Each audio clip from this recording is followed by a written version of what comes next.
Moi, je m'en fous d'être député ou ministre, c'est pas ça le sujet. Le sujet, c'est qu'on gagne, sans rien renier de nos convictions.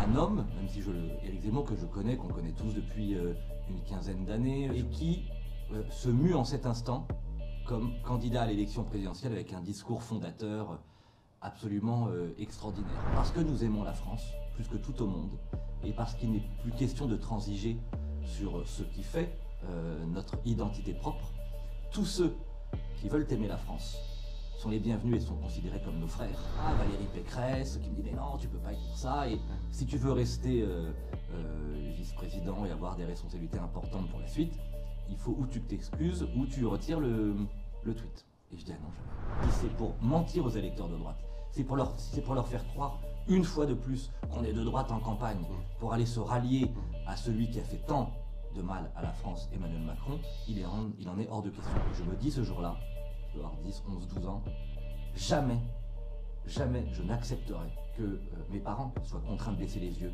devant ceux qui ne respectent pas la loi. Là, on va, puisqu'on a tous les deux la foi, faire une prière. Ce qui peut paraître absurde.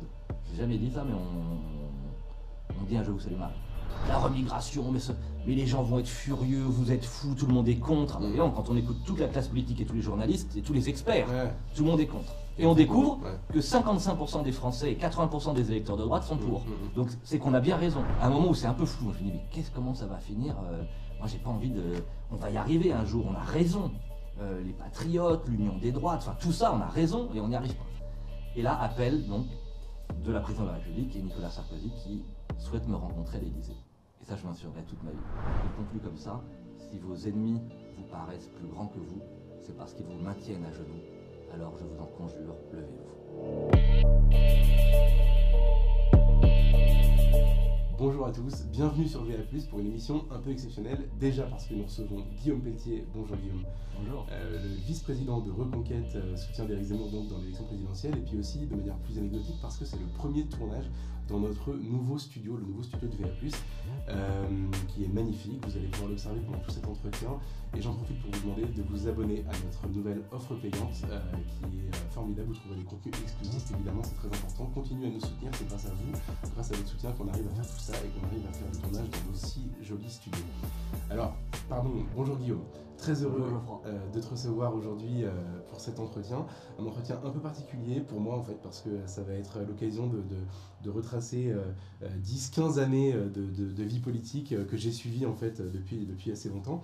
Je précise juste pour les gens qui nous regardent que en fait, normalement, habituellement à la télévision, il y a une forme un peu d'hypocrisie, les gens se vous voient alors que dans la vie privée, ils se tutoient. Nous en fait, on se connaît depuis très longtemps, on s'est connus en 2012, on va raconter d'ailleurs, au moment où on en sera là dans ton parcours, on racontera ça, et donc je préfère, pour être déjà plus honnête, plus transparent, et puis aussi plus à l'aise, ne pas faire semblant d'être autre chose que ce qu'on est, donc on est copains depuis très longtemps, et ça, c'est ce qui va me permettre d'ailleurs de te faire retracer tout ce parcours. Déjà peut-être un mot pour commencer, cet enregistrement donc a lieu quelques jours avant le premier tour de l'élection présidentielle. Qu'est-ce que tu retiens de cette campagne, peut-être les moments les plus marquants, l'état d'esprit dans lequel tu es aujourd'hui? On est juste avant toi, je sais que tu es un optimiste, donc tu crois toujours au second tour, alors que dans les sondages on a l'impression qu'Éric Zemmour est loin derrière Marine Le Pen et Emmanuel Macron. Qu'est-ce que tu retiens de cette élection présidentielle de 2022, qui en fait pour toi aura été l'occasion, on y reviendra, d'une vraie transgression entre guillemets, parce que tu as changé de parti en cours de route, parce que tu as rejoint Éric Zemmour? Il y a plein de choses. Alors, moi ce qui m'a marqué d'abord, là de manière très personnelle, mais comme je pense des millions de Français, c'est la bascule de Villepinte. Ce rassemblement populaire, l'un des plus grands rassemblements de cette campagne, et un homme, même si Éric Zemmour, que je connais, qu'on connaît tous depuis une quinzaine d'années, sur les plateaux télévision qu'on entendait, et qui se mue en cet instant comme candidat à l'élection présidentielle avec un discours fondateur absolument extraordinaire. Et tout au long de cette campagne, donc cet homme d'exception, une équipe incroyable qui va enfin fédérer et rassembler plein de personnalités qui depuis 10 ou 15 ans pensaient globalement la même chose étaient incapables de se parler et en tout cas incapables de mener un combat commun. Et donc, pour situer sur Villepinte, à ce moment-là, tu es député Les Républicains, tu es encore dans ce parti, numéro 2 de ce parti d'ailleurs, même si c'est déjà compliqué avec tout le monde, et tu le regardes où, comment ce discours, comment tu le reçois en fait, puisque tu n'as rien à faire, enfin, tu n'es pas dans cette campagne pour l'instant. Non, effectivement, je le suis à la télévision, ou plus précisément, je suis en voiture, je conduis, et c'est un de mes fils qui tient un téléphone pour que je puisse suivre cette ambiance, ces mots prononcés. Et pour être très direct, alors peut-être que je suis plus sensible que la moyenne, je pleure un moment. À quel moment ? Au moment, et j'entends d'ailleurs la foule être émue, cette foule qu'on caricature comme extrémiste, quand Éric Zemmour va, pendant ces quelques minutes, tendre la main aux Français musulmans. C'est-à-dire dire que parce que nous sommes patriotes, parce que nous aimons la France, plus que tout au monde, et parce qu'il n'est plus question de transiger sur ce qui fait notre identité propre, tous ceux qui veulent aimer la France sont les bienvenus et sont considérés comme nos frères, à l'inverse de ceux qui la rejettent et qui n'ont rien à faire chez nous. Et je trouve que ce moment est un moment, quand on aime notre patrie, et qu'on sait bien qu'elle fut construite pendant des siècles et des siècles, voilà, c'est un moment extraordinaire qui est à rebours de tout ce qu'on tente en permanence de dire de ce que nous sommes. En fait, nous sommes profondément généreux, comme Éric Zemmour, à l'égard et à l'endroit de tous ceux qui aiment la France. Et là, tu pleures, et en fait, c'est quoi? C'est un déclic, à ce moment-là, tu te dis, je peux pas rester en dehors de cette histoire. En fait, c'est très spontané, donc j'ai cette émotion, cette envie depuis plusieurs mois. Ça avait commencé au grand jury RTL, je crois, au mois de mai 2021. Où là, tu dis à l'époque, en gros, tu dis qu'il faut qu'il n'y ait pas une voix pour Emmanuel Macron dans un second tour avec Marine Le Pen. Alors voilà, j'ai deux questions posées par les journalistes. Une question sur les régionales, puisqu'on est à 3 semaines du scrutin régional, où je refuse de soutenir en tant que numéro 2 des Républicains Renaud Muselier, qui a fait un accord avec les macronistes. Et je dis que je préfère Robert Ménard, Éric Zemmour à Emmanuel Macron, qu'il est hors de question ça créera évidemment un certain nombre de tensions, non pas à la base des Républicains qui pensent exactement comme moi, mais chez les dirigeants des Républicains qui préparent depuis bien longtemps, hélas, un accord avec Emmanuel Macron. Et puis, donc, ça commence au grand jury, et Villepinte, c'est l'aboutissement. Je ressens la profondeur de ce discours. Je sais que c'est un acte fondateur qui portera ses fruits dès l'élection présidentielle, et bien au-delà, on y reviendra peut-être. Et donc, de manière spontanée, sans écouter personne, j'appelle même pas mes amis, des copains parlementaires pour avoir le ressenti, je tweete. C'est-à-dire quelques minutes après le discours. Comment ne pas être sensible? Voilà, comment ne pas être sensible à ce grand discours pour la France que vient de prononcer Éric Zemmour. Ça suscite, alors, ça buzz comme on dit, je reçois plein d'appels ce soir-là. Alors attends, parce que l'objectif c'est quand même de raconter tout ça, donc tu te fais engueuler en fait. Ah oui, et on me dit, Jacob, le patron des Républicains. Voilà, Valérie Pécresse qui me dit mais non, tu peux pas écrire ça, et si tu veux rester vice-président et avoir des responsabilités importantes pour la suite, il faut ou tu t'excuses ou tu retires le tweet. Et je dis ah non, jamais. Ça vient, c'est mes convictions, je l'ai toujours dit, j'ai toujours été, on y reviendra, quelqu'un de la droite forte, raison pour laquelle j'avais... J'ai bien connu, on a connu ça ensemble, acquis ses responsabilités au sein des Républicains. Il est hors de question que je fasse semblant. Il est hors de question que je fasse une campagne contre Éric Zemmour. C'est où on arrive à être ensemble, où je m'en vais. Et donc, contrairement à ce qui a été dit, j'ai pas rejoint Éric Zemmour parce que les Républicains ne voulaient pas de moi. J'ai été mis de côté par les Républicains parce que depuis bien longtemps, je voulais rejoindre Éric Zemmour, ou en tout cas réussir cette union des droites, qui est pour moi l'axe central de mon engagement depuis toujours. Alors on va y revenir en effet. On reste un peu sur Zemmour parce que c'est l'actualité, puis c'est vraiment ce que tu fais aussi en ce moment au quotidien. Donc à ce moment-là, tu te fais aussi engueuler par Valérie Pécresse, qui te convoque. Tu la vois en tout cas. Voilà, on s'appelle le dimanche soir, c'est assez tendu, il y a plein d'échanges le lundi, et elle conclut tous ces échanges par bon, il faut absolument qu'on se voit, viens me voir mercredi, on est donc le 8 décembre, quelques jours après. Oui, le Villepinte, c'est le dimanche. Viens me voir à mon QG de Libre, ça doit être rue de Turin. Bon. Là, ça dure 1 heure, 1 heure et quart. Et c'est en fait un entretien d'adieu. quoique très franc et très direct. On se tutoie, on se connaît depuis 13 ans quand même, et on se dit franchement les choses. Et moi, je lui pose un certain nombre de questions parce qu'elle me dit quand même, faut pas que tu partes, voilà, tu vas voir tout ce que je prépare. Je dis oui, non mais Valérie, tout ce que tu prépares, d'accord, mais tu as quitté les Républicains en 2017, enfin tu as voté Macron en 2017, ok. En 2019, tu m'as dit, et tu as dit à Laurent Wauquiez, dont j'étais le vice-président, je m'en vais parce que vous êtes trop à droite. Très bien. Tu viens de dire samedi soir dernier aux 20h de TF1 que les idées de Ciotti, qui était arrivé second à la primaire, franchement, premier au premier tour et un très beau score au second, tu avais soutenu Éric Ciotti, tu mets ça de côté. Donc moi j'ai une question à te poser. Tu rentres en campagne présidentielle là, pour incarner, dis-tu, la droite. Est-ce que tu t'engages définitivement, fermement, clairement, les yeux dans les yeux, à ne pas rallier, quoi qu'il arrive, Emmanuel Macron? Je lui pose 2-3 fois la question, jamais elle ne me répondra clairement. D'ailleurs, elle n'a jamais répondu tout au long de cette campagne. Je lui ai posé la question, moi aussi, au Palais des Sports, et c'est vrai qu'elle ne répond pas. Jamais. Et donc, je lui dis, à partir de ce moment-là, si c'est pour mentir aux électeurs de droite, si c'est pour leur faire croire une fois de plus qu'on est de droite en campagne, pour aller se rallier à celui qui a fait tant de mal à la France, Emmanuel Macron, il en est hors de question. Et donc en sortant, je me souviens très bien, en sortant de cet entretien, la première personne que j'appelle, c'est Philippe de Villiers, à qui je dis voilà ce qui s'est passé, et donc je vais rejoindre l'aventure, ou plutôt l'épopée, Éric Zemmour. Donc là on est le 8 décembre, tu sais déjà que tu vas le rallier, tu l'as rallié un mois après je crois. Et le 9 janvier, oui. Et alors, donc tu as dû discuter avec Éric Zemmour pendant ces semaines, Oui. donc c'est la période de Noël.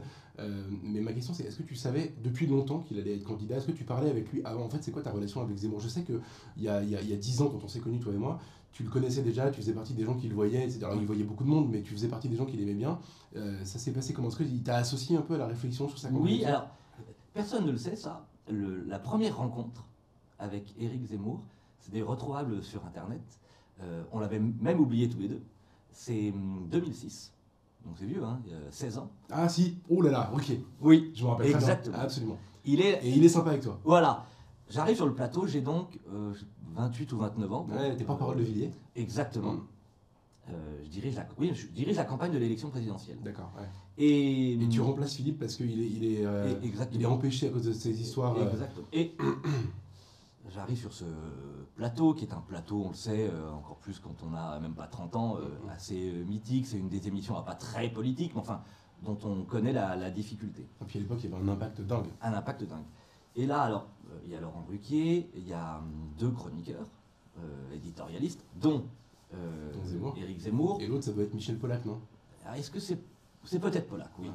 Comme j'ai fait 3-4 fois cette émission après, mais je pense que oui, je pense que tu as raison. C'était au tout début. Je pense que c'est Polac. Alors j'arrive, je défends mes convictions, qui n'ont jamais changé, hein, le patriotisme, l'amour de la France, notre grande inquiétude, parce qu'il ne faut pas oublier qu'à cette époque-là, le grand combat déjà de Philippe de Villiers, c'est la lutte contre le danger de l'islamisme dans notre pays, les mosquées de Roissy, son livre. J'en prends plein la figure. Voilà. Mais je tiens bon. Et un seul va émettre en tout cas un avis d'une forme de bienveillance, quoi. Éric Zemmour. Non, mais il dit un truc sympa du genre il est courageux ce petit, laissez-le tranquille. Voilà, exactement. Ouais. Voilà. Il vient un peu à mon secours dans un moment un peu dur. Je ne vais pas cesser de le suivre, comme n'importe quel Français, tout au long des années qui vont suivre, lisant avec gourmandise ses analyses dans la presse écrite, et puis, comme chacun, le découvrant de mieux en mieux et de plus en plus lorsqu'il bascule sur les chaînes info. Et puis, lui ou Sarah, ouais, je pense que c'est, je sais plus comment ça se passe, mais... Alors Sarah, c'est Sarah Knafo qui est Sarah Knafo, contact, je dirais, en janvier-février 2021, donc il y a un peu plus d'1 an, avec Robert et Emmanuel Ménard, d'ailleurs, et il y a un premier déjeuner ou dîner à 4-5. Et on discute, je dirais, à 5-6 reprises jusqu'à l'été. Donc là, c'est le moment où Zemmour tâte le terrain un peu dans Paris, quoi, pour savoir s'il y a de la place. Il y a cette hypothèse, elle n'est absolument pas, en tout cas à mes yeux, certaine. Je sens la volonté grandir, mais je sais combien une élection présidentielle, en termes d'organisation, de volonté, de détermination, c'est quelque chose de tellement compliqué et lourd qu'il me semble encore long le chemin entre un début de volonté et vraiment l'entrée en campagne. jusqu'au mois de juin, où je dirais que cette volonté, je la sens grandir. Et puis tout d'un coup, je ne sais pas pourquoi, ou alors c'est peut-être moi qui vois mal ou qui perçoit mal le truc. Je me dis, ça va peut-être pas se faire. Là, il y a les régionales, on annonce la candidature de Laurent Wauquiez, qui renoncera qu'autour du 15 août. Ouais, bien sûr. Donc ça me semble... Et puis tout d'un coup, Éric Zemmour se lance et réussit quelque chose que personne n'a jamais réussi, partir de rien. N'étant rien un homme politique, n'ayant aucune structure politique, il va, avec Sarah Knafo, mettre en place une organisation inimaginable et absolument fantastique. Et donc on reprend contact à partir de, après ces 5-6 fois, à partir de septembre. Le fil sera jamais tellement rompu, mais la vraie bascule, d'ailleurs Sarah et Eric m'appellent dès le dimanche soir après ce tweet qui n'est pas prévu, qui n'était pas prévu les uns avec les autres, qui était le fruit d'une vraie spontanéité sincère liée à cette émotion et à cet amour de la France. Et là c'est parti.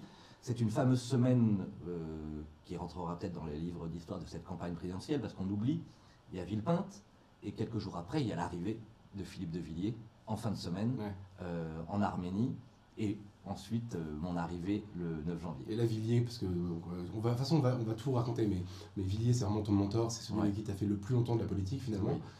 Et vous vous retrouvez, c'est extraordinaire. C'est des vraies retrouvailles politiques et affectives, parce que Philippe, bien sûr, j'ai eu des engagements politiques depuis 25 ans, on y reviendra, que j'ai dit quand même, hein, ça fait, même si j'ai commencé jeune, hein, j'ai dû commencer à 16-17 ans, mais le premier qui m'a marqué, qui m'a fait confiance, avec qui j'ai noué une relation d'une incroyable et profonde complicité, et avec Philippe, on a à peu près 30 ans d'écart. Moi, j'avais, quand je commence à travailler avec lui, j'avais 23-24 ans. À 23-24 ans, vous êtes façonnable, vous êtes modelable, vous enregistrez, et il est d'une exigence considérable. C'est un immense travailleur, c'est un génie créatif. Et 2001-2008, ce fut 7 années absolument merveilleuses sur le plan politique, sur le plan de l'apprentissage, avec beaucoup de hauts et de bas, des défaites, bien sûr, et des succès, dont le plus fondateur pour notre relation, le traité constitutionnel de 2005, avec la victoire du non. Ouais, alors ça tu vas nous raconter aussi. Mais c'est vrai que moi je peux témoigner, pour vous avoir pas mal vu pendant cette campagne tous les deux, c'est assez touchant en réalité, parce qu'il y a un truc presque filial entre vous, et vous êtes en fait très fusionnels. Vous êtes tous les deux des marrants, donc en fait c'est assez bon. Oui, on rigole beaucoup en plus. On travaille énormément, mais on rigole beaucoup. Et alors, toi tu passes ta vie à te moquer de lui quand même, et de te le Oui. En fait, il y a tellement d'affection, et on se connaît par cœur. Il continue, ce qui est incroyable, hein, plus de 20 ans après, on est encore, par exemple, hier soir ensemble, à m'époustoufler par ses analyses politiques. J'insiste sur ce génie et de la chose publique, et de l'amour de la France, et de la créativité. Ouais, bien sûr, il a une idée une idée par seconde. Et comme parfois il aime être sa propre caricature, il est incroyablement drôle. Donc on rit énormément, mais on bosse comme des fous. Et il n'y a pas une journée qui commence sans qu'il ait appelé tôt le matin, et toujours l'appel de minuit ou 1h du matin pour analyser la journée et préparer la suivante. Oui, il tourne avec toi à 10 coups de fil par jour. Oui, en moyenne. Il est un peu chronophage, mais on en a besoin de lui. Ok. Et très bien. Alors du coup, on va peut-être faire un rembobinage express pour raconter un peu ton parcours, sachant que en fait, je pense l'enjeu pour toi aujourd'hui, c'est tu sais qu'il y a eu, alors c'est un peu moins le cas depuis que tu as rejoint Éric Zemmour et que alors tu es très présent dans les médias, et en plus tu ouvres quand même la plupart des meetings, donc tu fais des grands discours avec des références historiques, etc. On y reviendra. Tu vas nous raconter pourquoi, mais avant cette campagne, Guillaume Pelletier, aux yeux d'une grande partie du public de droite, c'était le mec qui un jour finira au Parti communiste parce qu'il est parti du Front National et il a été vers la gauche, donc il finira par être très très très à gauche, le traître en puissance, ou le traître tout court d'ailleurs, celui dont on ne croit jamais à la sincérité. Enfin bref, tu as essuyé vraiment toutes les critiques. Moi, ce que je te propose aujourd'hui, pour te connaître depuis 10 ans, je sais que tu n'as pas changé d'idée, en tout cas depuis que je te connais, de ce que j'ai vu publiquement avant, c'est peut-être de raconter justement la cohérence de ce parcours depuis le tout début. Donc ma première question, c'est quel est en fait le moment de la naissance de ta conscience politique, le moment où tu prends conscience qu'en fait c'est ça que tu as envie de faire? Et alors, je suis totalement d'accord, c'est l'enjeu, parce que avec des erreurs hein, que j'ai Et tu me diras commises, quelles bien erreurs, sûr. Mais profondément, fondamentalement, essentiellement pour tous ceux qui me connaissent, et pour le coup, je suis quelqu'un, d'ailleurs c'est un défaut parfois, totalement, parfois trop sincère. C'est la sincérité, c'est moi, voilà. Bon. Ça ne m'a pas empêché de commettre des erreurs. Ça commence, moi je suis typiquement le fils des classes moyennes. Mon père était commis de chantier, ma mère laborantine. J'ai 15-16 ans, on vit dans un logement social de la Porte de Vanves, au 13e étage. Il y a 30 ou 40 nationalités. Je vais prendre en pleine figure tout au long de mon adolescence tous les problèmes que la classe politique commence ou fait semblant de découvrir aujourd'hui, sauf Éric Zemmour et quelques autres qui le disent depuis très longtemps. C'est ce grand remplacement, ce grand déclassement. C'est-à-dire que c'est une addition, une juxtaposition, la Porte de Vanves de communautés. Les uns les autres se tirent dessus, d'ailleurs il y a des morts. Hein, mais je connais, moi j'ai habité là-bas. Voilà, il faut que chacun comprenne, donc c'est un quartier qui échappe aux lois, voilà, un quartier de non-France comme on dit. Et puis le grand déclassement, avec sur le même palier, il y a des dizaines et des dizaines d'appartements, des gens qui bossent comme des dingues, qui se lèvent le matin, d'autres qui n'en foutent pas une, et cette désespérance qui grandit, parce que le gars qui se lève à l'aube pour aller travailler, d'abord il finit par moins gagner que celui qui ne fait pas l'effort de se lever, et en plus, pas tous les jours, mais enfin assez régulièrement, il est emmerdé par des racailles, il retrouve pas sa voiture qui vient d'être volée ou brûlée. Enfin bon, donc je prends en pleine figure, et vous savez, quand on a 9 ans, 10 ans, 11 ans, moi j'avais une petite sœur, on est deux enfants, le fils aîné, on prend ça, je pense, encore plus en pleine figure. Avec un moment clé que je raconte dans mon livre qui me porte toujours, y compris dans les moments, quoique toujours enthousiastes, un peu plus durs, c'est de voir dans l'ascenseur de la rue Raymond-Losserand mes parents obligés de baisser les yeux devant des racailles qui les provoquent. Et je me dis ce jour-là, je dois avoir 10, 11, 12 ans, jamais je n'accepterai, quand je serai grand, que mes parents, mais tous ceux qui leur ressemblent, c'est-à-dire tous ces gens honnêtes, travailleurs, soient contraints de baisser les yeux devant ceux qui ne respectent pas la loi. Et un jour, j'aurai le pouvoir, une partie du pouvoir, pour pouvoir protéger ceux qui méritent d'être protégés. C'est vraiment c'est ça ma première conscience civique au-delà de la politique. Et tout ça va rentrer en résonance. Un matin de mai 92, on a un vieux transistor qui est immense, complètement suranné aujourd'hui, dans la cuisine de ce 13e étage de la rue Raymond-Losserand. Et j'entends le générique mythique de France Info, parce que c'était la radio que j'écoutais. Il est 8h. Bon. Je me souviens même des noms des journalistes, bref. Et des correspondants un peu partout. Rome, Marc Crépin, Bonne, Gérard Cher, Madrid, Mireille Le Maresquier. Je me souviens de... Bon. Et une voix rauque. Je connais pas du tout ce gars-là.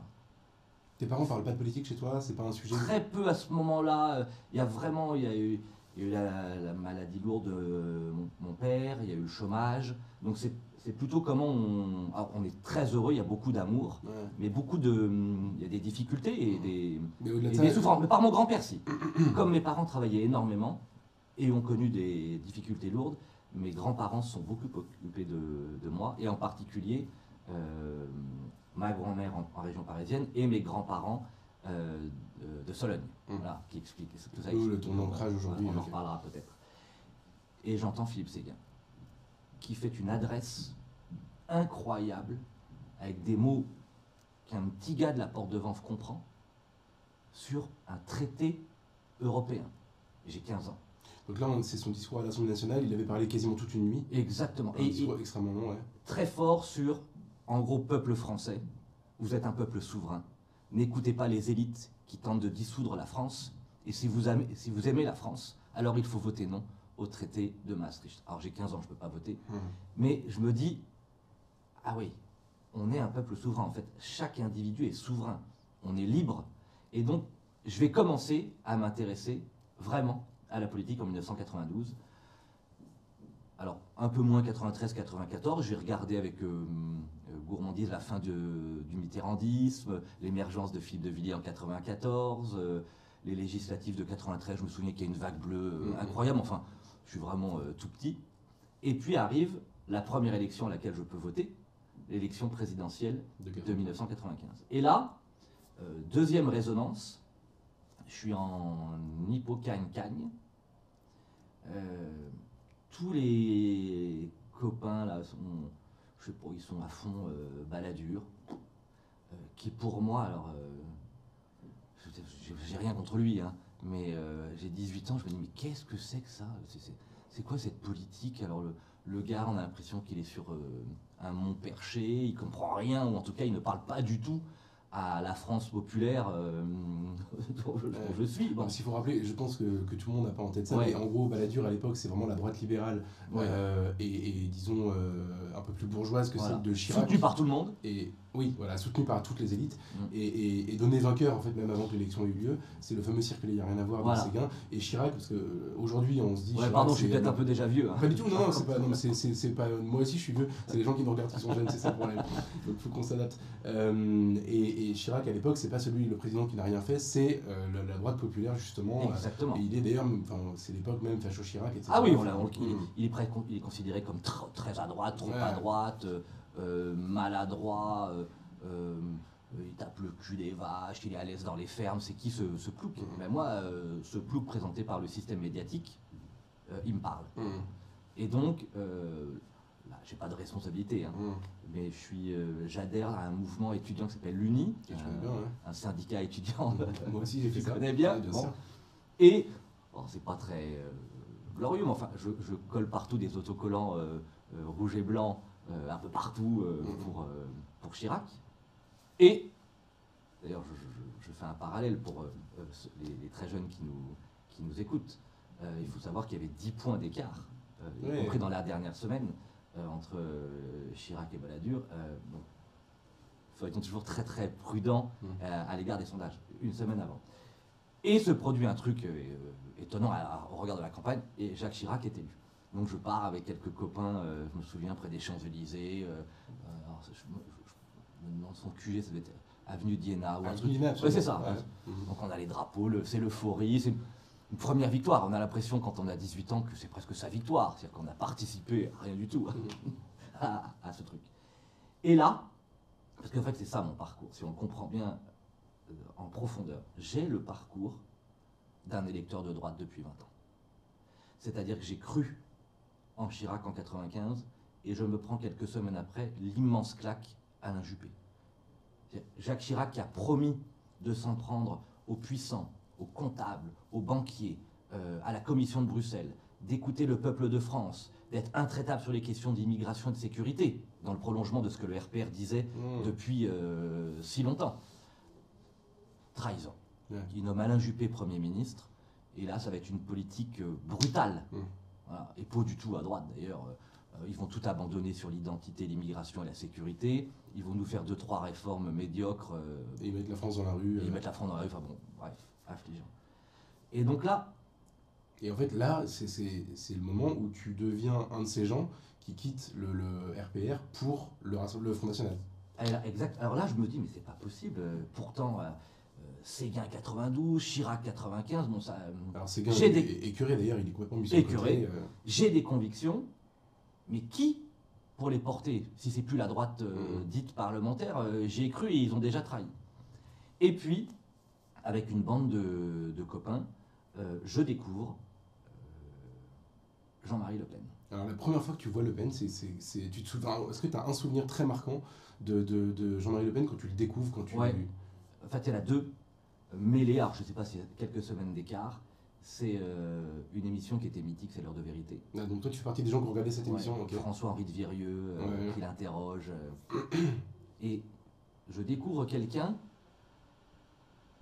dont on me dit, et moi j'ai du mal à croire ce qu'on me dit, puisqu'on m'a menti sur Maastricht, on m'a menti sur Chirac. Cultivé, toisant le système, refusant de s'y soumettre, et parlant des ouvriers, des paysans, des gens simples. On me dit aussi que 25% des jeunes dont je suis croient en lui. Première étape. Et donc, avec toute une bande de copains, on est je sais pas une quinzaine, garçons, filles, on passe notre vie ensemble, on va à un meeting et qui se conclura comme ça, je n'oublierai jamais. Je suis tout en haut des gradins, je vois cet homme qui était une bête de scène, ce qui explique beaucoup de la suite de mon rapport à l'art oratoire ou au meeting. Il conclut comme ça: si vos ennemis vous paraissent plus grands que vous, c'est parce qu'ils vous maintiennent à genoux. Alors je vous en conjure, levez-vous. Et là, je me dis, quand même, ça me parle, à la fois ça me parle sur le fond et ça m'émeut. Et donc là, on s'emballe avec l'enthousiasme de la jeunesse. Il y a deux choses concomitantes. Un, on crée une association qui s'appelle Jeunesse Action Chrétienté. Jacques. Le Jacques. L'idée étant... c'est déjà avec Nicolas Bay. C'est là qu'on va se rencontrer. Nico est déjà, lui, engagé avec des responsabilités. D'accord. Il doit être au FNJ, ouais. Il doit être, je crois qu'il est responsable départemental des Yvelines ou quelque chose comme ça. Moi, je n'ai aucune responsabilité. Ouais. Moi, je suis vraiment j'ai fait Hippo-Cagnes. Si je dois être non, je dois quitter Cagnes et je rentre en licence ou en maîtrise à la Sorbonne. Et je suis pas encore prof, ça après. Ouais.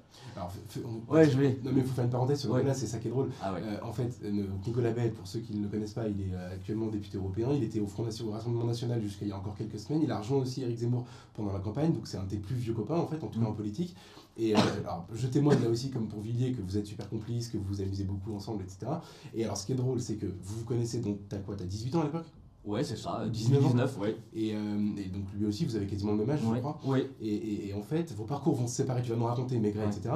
Et se retrouvent aujourd'hui, donc 25 ans après. Extraordinaire. Ça, c'est extraordinaire, c'est vraiment drôle. Et en fait, vous n'avez jamais perdu le contact. C'est pendant des années, moi, je déjeunais avec Nicolas, qui était un de mes contacts au Front National, et je lui demandais, mais tu connais encore Guillaume Pelletier? Oh, tu sais, je sais pas trop, ça fait longtemps, non. Et toi, je te demandais la même chose, et tu disais, c'est pas sûr. Enfin bref, et c'était très flou, et en réalité vous étiez encore copains, d'ailleurs vous voyez encore, parce que toi tu étais responsable UMP puis LR. J'étais numéro 2 des LR. Voilà, lui numéro 2 du Front National. Ouais, bien sûr qu'on se parlait. Donc c'est l'amitié interdite en fait à ce moment-là. Ah oui, oulala, on n'a pas le droit, donc Alors, comme on voulait d'abord, on préparait plein de choses. On savait qu'un jour, incapable de vous dire, et de te dire qu'on savait que c'était en 2022. Hein. Bien sûr. Mais on s'était dit à cette époque, il y a bien longtemps, si un jour on veut pouvoir rassembler toutes ces forces, c'est-à-dire ces électeurs de droite et ces électeurs du Front National qui en plus pensent la même chose sur l'essentiel, si on n'y arrive pas aujourd'hui, eh bien, que chacun suive son parcours, mais qu'en 96, fondant cette petite association qui était pas mal, qui avait 250 adhérents, c'était que des jeunes et des étudiants en région parisienne, et on faisait deux choses, on faisait des conférences tous les vendredis soirs au parloir du Vieux-Colombier, dans le 6e arrondissement. Il y avait 200 jeunes sur plein de sujets d'actualité, de fond, et tous entre 17 et 22 ans. On était vraiment une très bonne bande. Et le jeudi soir, on partait dans le métro, parce qu'il y a une dimension sociale, auprès des SDF pour leur apporter à manger, discuter avec eux. Donc il y avait une dimension sociale et une dimension intellectuelle mêlée. L'objectif action, jeunesse, action, chrétienté, c'était, bon, c'est très bien les dîners en ville, les bavardages, les verres entre copains, mais la France, elle attend notre engagement. Donc c'est comme ça qu'on se rencontre et qu'on lance ça. Et puis on va se retrouver quelques mois plus tard, je crois que c'est en fin 96, donc là pour le coup j'ai même pas 20 ans, et Nico on doit avoir 6 mois ou 1 an d'écart, donc ça doit être ça, à l'université d'été du FNJ, dans le Cher, dans ma région, et où là on va arriver en tête de la promotion, assez compliquée, hein, il y a plein d'épreuves du FNJ. Et là, Samuel Maréchal. Là, c'est Samuel Maréchal. C'est le patron du FNJ de l'époque. Samuel Maréchal, c'est le père de Marion Maréchal. Et à l'époque, c'était le FNJ, quelque chose d'assez puissant en réalité, qui avait un rôle super important auprès de Jean-Marie Le Pen. Et vous lui tapez dans l'œil tous les deux, en tout cas toi, il t'adore. Et moi, il m'a raconté d'ailleurs des années plus tard qu'il avait l'impression d'avoir commencé à te... Ah mais c'est vrai, non, mais Samuel est le premier à nous repérer. Et d'ailleurs, la récompense, moi j'arrive en tête de cette promotion, c'était un déjeuner. Avec Jean-Marie Le Pen. Donc tu déjeunes avec Jean-Marie Le Pen. Voilà, totalement impressionné. Attendez, j'ai 19 ans. Et attendez, ça se passe comment du coup? Qu'est-ce qu'il dit Jean-Marie Le Pen à un petit jeune de 19 ans qui milite pour lui? Il me dit quelque chose que je citerai d'ailleurs beaucoup plus tard, mais sans dire que ça vient de lui. En même temps, tu peux y aller. Voilà. D'ailleurs, il redira à un meeting à la maison de la chimie, aux âmes bien nées, la valeur n'attend pas le nombre des années. Bah, c'est lucide. Oui. Je me souviens très très bien. il le dira publiquement, mais il le dit, et il regarde avec attention, il y a de la... Alors moi je suis très très impressionné, parce que c'est... Voilà, mais alors, je suis sûr, te connaissant, que tu arrives avec une petite liste de questions dont tu as envie d'avoir la réponse et pour prendre... Ah oui, mais 1995, pourquoi vous dites que Chirac c'est Jospin en Empire? C'est quoi cette élection présidentielle? Comment ça s'est passé en 1900, l'émergence 83, 84, 88, hein, les accords, parce que tout ça aujourd'hui est passé sous silence. Avec Pasqua, enfin avec la droite, ouais. En fait, toute l'histoire à ce moment-là, pour ça qu'ils me font bien rigoler, tous ces dirigeants soi-disant chiraciens, intraitables avec le Front National, c'est du pipeau complet. Bien sûr. Toutes les années 80 et une grande partie des 90, puisque je vais y venir, on arrive à 98, 4 régions avec les accords RPR, UDF, Front National, hein, c'est 98. Ouais, bon. Donc on est vraiment dans l'époque de dirigeants qui commencent à se soumettre au système et à la pensée unique, et qui vont diviser, au nom de François Mitterrand, les droites, et là je leur en veux moi énormément, mais plein de dirigeants encore du RPR et de l'UDF qui, eux, ne veulent pas céder. Voilà. Et donc je pose plein de questions pour comprendre 83 à Dreux, quand Jacques Chirac valide les accords entre le RPR et le Front National, 86 les régionales, pourquoi Jean-Claude Gaudin, il y a ses accords avec le Front National, il y aura même une municipale. Gaudin a été élu grâce à Le Pen, bien sûr. Bien sûr, partielle, je m'en souviens en 87, je crois, à Grasse, Ouais. où un élu UDF est élu grâce au Front National. Enfin, toute cette histoire, et je commence, alors il ne me raconte pas tout, hein, parce que je suis que le petit jeune... Non, mais c'est déjà ton truc, c'est pourquoi l'alliance avec la En droite fait, n'a pas voilà, marché. pourquoi Ouais. on ne parvient pas, et je reconnais que je pense qu'il en porte une part de responsabilité, alors j'ose pas le dire, hein, mais non, mais par des trucs, des propos inacceptables, quoi. Je me dis, vous avez pas le, enfin, je lui dis pas, mais je le pense, vous n'avez pas le droit d'abîmer de belles idées, le patriotisme, par des provocations ou des dérapages qui sont absolument pas acceptables. Donc, il y a tout ça, et je vais, tout ce fil va se tirer tout au long des années. 98, je me souviens, je crois que je prépare mon concours pour devenir prof, et c'est très dur pour une raison, c'est que ça doit être mars 98, et je passe ma journée, je n'étais pas les chaînes info à l'époque, il n'y a pas de portable, hein. J'écoute la radio toute la journée, puisque toutes les 30 secondes, région par région, on raconte les accords. Ce qui est en train de se passer en Languedoc-Roussillon, en Bourgogne, en Picardie, y compris dans ma région Centre-Val de Loire, avec un élu RPR quelques heures, avec les voix du Front National, qui va devoir renoncer sous la pression, évidemment, de ceux qui prétendent être la démocratie, mais qui vont s'en prendre à lui et à sa fille. Il y a tout ça qui me marque, parce que mon histoire, Geoffroy, ton histoire aussi, je sais, en tant que journaliste, et celle de tous ceux que je cite, de ma génération, c'est cette histoire d'union des patriotes et d'union des droites. Comment parvenir, malgré nos erreurs, malgré nos bêtises, mais au nom de notre amour pour la France, un jour, à réussir, et on n'est qu'en 97, j'imagine tout ce qu'on a dû franchir, à ce que tous les patriotes de droite et de gauche, d'une part, et tous ceux qui croient en la droite, qu'ils aient été Le Pen, Chirac, Villiers, se mettent ensemble. C'est le grand défi de notre génération, c'est de mettre fin au magistère moral de la gauche qui nous donne des leçons toute la journée, qui est minoritaire, mais qui parvient à gouverner parce que nous, qu'on soit patriote et ou de droite, parce que tout ça est intimement lié, en tout cas moi je suis un patriote de droite, on continue à se diviser. En fait, si je comprends bien, le fil rouge de ton engagement, enfin de ta carrière politique, c'est tu es allé à chaque fois à l'endroit où tu pensais être le plus utile pour faire cette union. Ouais. Okay.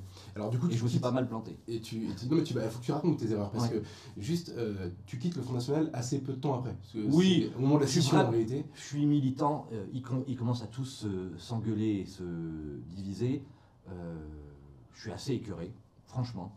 Je me dis, c'est quand même incroyable, on porte plein de convictions, et puis une fois de plus, les querelles d'ego, leur incapacité à s'entendre et à travailler ensemble. Et donc, en plus, comme je le dis, je passe mes licences, maîtrises, mon concours, et je deviens professeur, 98 ou 99, je sais plus, d'histoire-géographie, et je suis en Haute-Marne. Avec des points, je suis envoyé en Haute-Marne, entre Chaumont et Saint-Dizier, au lycée Philippe Lebon. J'ai un souvenir merveilleux, mais j'ai 21 ou 22 ans, 23 ans peut-être. Voilà. Et je deviens prof. Et là, je m'éloigne pendant 1 ou 2 ans totalement vraiment totalement de la politique. Et va se produire un truc. Parce que quand on veut, il y a des rencontres et la Providence intervient. Les anciens de Cagnes, plus que quelques copains liés, donc on est en fin 2000. Je suis prof depuis 1 an et demi. Et on me dit, tiens, il y a un dîner ou une rencontre avec un gars qui s'appelle Philippe de Villiers. Bon, je dis oui, Philippe de Villiers, ah oui, Maastricht, les européennes de 94, les européennes de 99, tiens, Pasqua Villiers, Pasqua qui vient du RPR, Villiers qui vient de l'UDF, mais qui a créé ce grand mouvement d'une droite conservatrice, ils se sont mis ensemble. Ils étaient devant la droite de la liste de Nicolas Sarkozy. Exactement. Donc une vraie surprise, mais ils commencent eux aussi, il y a des dissensions. Je vous dis, bon, j'ai rien qui me pousse à rencontrer Philippe de Villiers, que je vois, hélas, comme quoi n'écoutez jamais les caricatures, à travers la caricature médiatique. Je ne sais pas tout ce qu'il a fait. Un vicomte, voilà, je me dis, ça doit être être un vicomte vendéen, un peu chouan.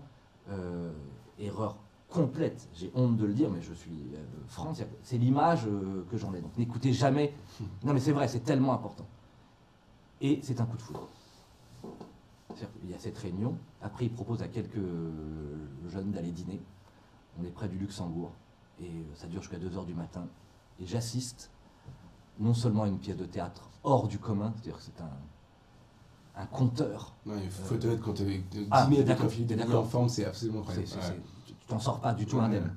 Et je me dis, mais il est extraordinaire, il a tout compris, il parle de cette union, des lâchetés, des trahisons de la droite. Lui déjà mêle, c'est le premier sans doute, union des patriotes, union des droites, c'est-à-dire union des droites. Le scrutin de 99, c'est l'union des droites, Pasqua Villiers, doublé de l'union des patriotes face aux mondialistes sur la question européenne. Il comprend le premier cette alchimie indispensable.